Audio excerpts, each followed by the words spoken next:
Olá, bem-vindos a mais uma análise. Hoje, a gente vai mergulhar num tema que, bom, toca todo mundo de um jeito ou de outro. O que é família para o direito brasileiro?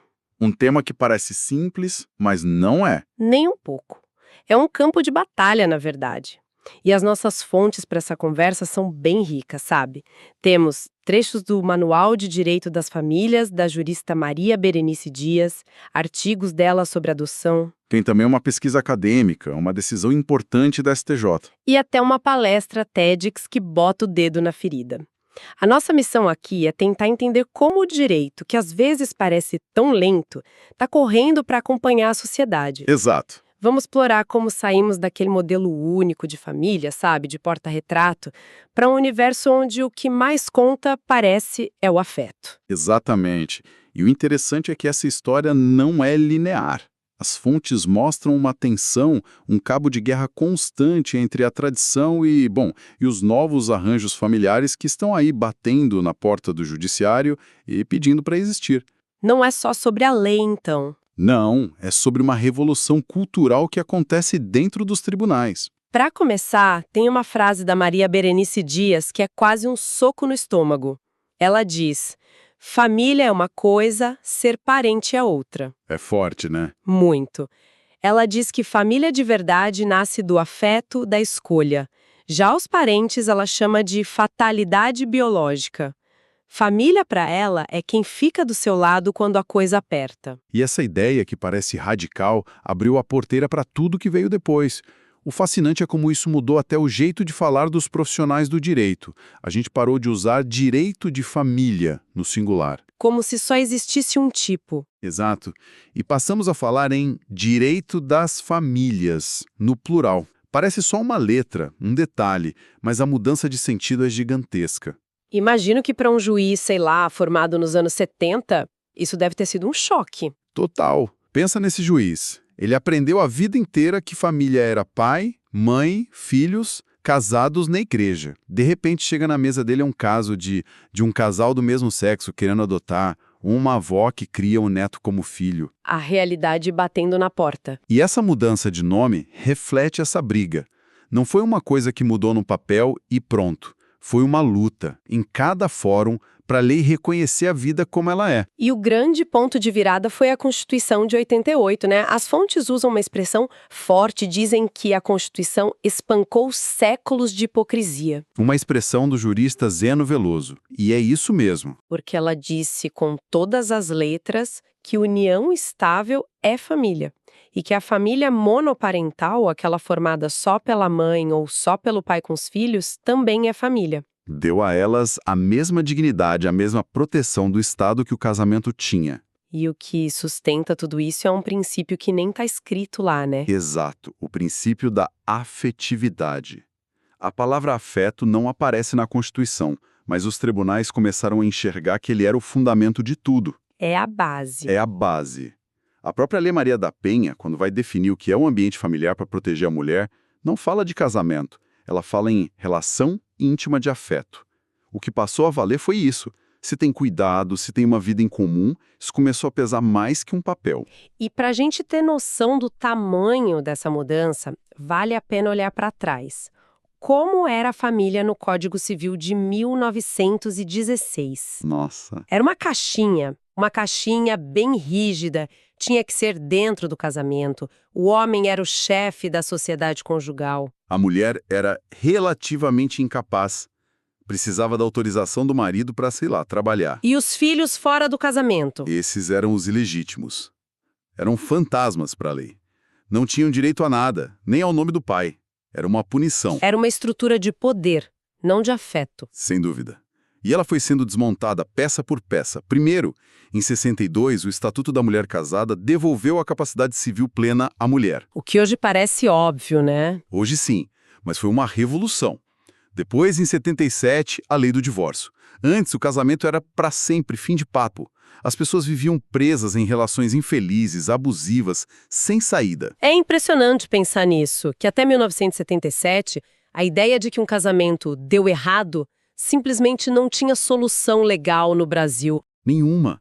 A regra era até que a morte os separe. mesmo que a vida a dois já tivesse acabado há décadas. E a evolução continuou. Sim, a Constituição de 88 veio e igualou homens e mulheres, todos os filhos. E mais recentemente, em 2010, uma emenda constitucional simplificou o divórcio. Acabou com aquela história de separação antes do divórcio, né? Isso. E, o mais importante, aboliu a discussão da culpa. Antes era um processo humilhante para provar quem foi o culpado pelo fim do casamento. Uma briga de acusações. E essa invisibilidade legal que existia antes tinha consequências humanas terríveis. Na palestra TEDx, a Maria Berenice Dias conta um caso brutal. Sobre casais do mesmo sexo? Sim, ela descreve um homem que viveu, sei lá, 30, 40 anos com o companheiro. Construíram uma vida juntos. Aí o parceiro morre. E no meio do luto, Aparecem os parentes distantes. Um sobrinho, um primo, que às vezes eram as mesmas pessoas que o rejeitaram a vida inteira. E a justiça entregava tudo para eles. e o parceiro que sobreviveu. Perdia o companheiro e a casa no mesmo dia. Ficava com a roupa do corpo. Porque para a lei daquela época, aquela relação de uma vida inteira simplesmente não existia. Era um vácuo. Um nada jurídico.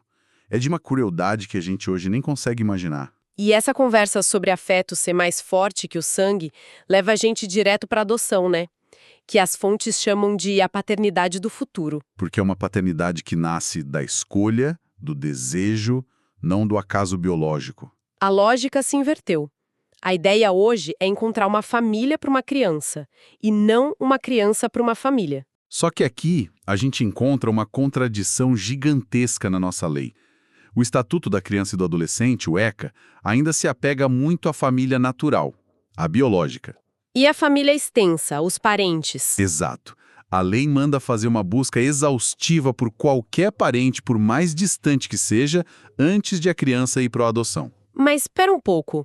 Isso não parece fazer muito sentido. Quer dizer que a lei prefere entregar a criança para um tio-avô que ela nunca viu, em vez de ir para um casal que está habilitado, preparado, querendo dar um lar? A lógica, em tese, é nobre. É proteger o direito da criança à convivência familiar de origem. O problema é quando essa busca vira uma burocracia cega. Que ignora o tempo da criança. E a qualidade dos vínculos. O resultado disso, que as fontes mostram, são as devoluções. A criança vai para a casa de um parente que não tem estrutura ou afeto e meses depois é devolvida ao abrigo. Carregando mais um trauma de rejeição. É devastador. E o artigo acadêmico que a gente analisou foca num ponto bem sensível: a adoção tardia de crianças com mais de 3 anos. Que são a maioria nos abrigos. A grande maioria. Elas já vêm com uma bagagem pesada, né? Sequelas de abandono, de violência, e esbarram numa cultura que ainda idealiza o bebê de colo. É a busca pelo filho que vem como uma página em branco, o que é uma fantasia. Nesse cenário todo de burocracia e preconceito, surge uma prática que, embora ilegal, é comum: a adoção à brasileira. Que é quando alguém pega o filho de outra pessoa e registra como se fosse seu filho biológico. É crime, mas acontece muito e é visto como um gesto de amor. E qual a diferença disso para o reconhecimento da filiação socioafetiva, que a justiça hoje aceita? Porque parece parecido, mas não é, né? Ótima pergunta. A diferença é crucial. A adoção ao brasileira é como forjar um documento para criar uma realidade. Partir uma mentira. Certo. Já o reconhecimento da filiação socioafetiva é o contrário. A lei olha para uma realidade que já existe, às vezes há décadas, de uma pessoa que cria e ama outra como filho, e diz: ok, isso é real, vamos só oficializar o que a vida já fez. Então, uma parte do papel para criar um fato e a outra reconhece um fato da vida no papel. Perfeito?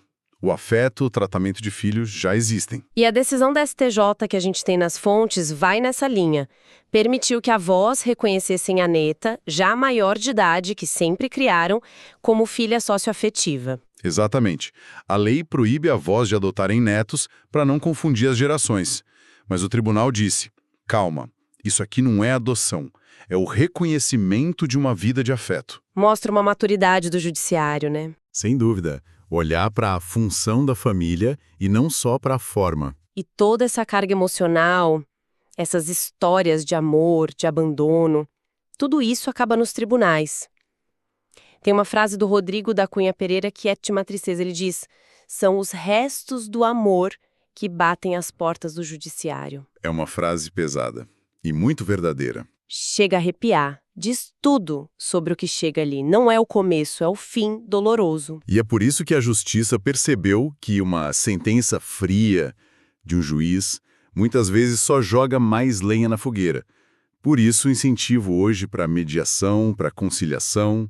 Que é, na prática, devolver a decisão para as pessoas. É isso? Exato. É colocar as duas pessoas com a ajuda de um profissional para que elas mesmas construam a solução, especialmente quando têm filhos. Porque elas vão continuar ligadas para sempre. Para sempre. Vão se encontrar em formaturas, casamentos. Uma solução construída por elas tem muito mais chance de ser cumprida e de preservar um mínimo de respeito. E até os procedimentos dentro do processo estão mudando. As fontes citam o depoimento especial. Que é um jeito de ouvir crianças e adolescentes vítimas de violência. Isso. Em vez de colocar a criança na frente do juiz, dos advogados, às vezes do próprio agressor. A oitiva é feita numa sala separada por um psicólogo. É uma mudança de foco gigantesca. É o sistema se preocupando em não traumatizar a criança de novo. Além do papel essencial do Ministério Público e da Defensoria Pública, né? E a Lei Maria da Penha, que criou várias especializadas. Que contam com equipes multidisciplinares. Porque um juiz entende de lei, mas não necessariamente de psicologia do abuso. É o direito reconhecendo que o buraco é mais embaixo. Uau! No final das contas, quando a gente olha para todas essas fontes, o que a gente vê é um movimento muito claro. O direito, com toda a sua formalidade, está se rendendo à complexidade da vida. Está aprendendo a valorizar o afeto. Isso. O foco está saindo do sangue para o cuidado, do contrato para a convivência. No entanto, o fato da gente precisar de tanta lei, tanto mecanismo para gerenciar esses laços me faz pensar. E aqui eu deixo uma provocação para quem nos ouve. Se o afeto é o que nos define, o que nos torna família, por que a gente ainda precisa tanto da intervenção do Estado, com seus juízes, seus psicólogos, para aprender a exercê-lo com responsabilidade? Especialmente quando ele se transforma ou acaba. O que essa judicialização dos afetos diz sobre nós enquanto sociedade?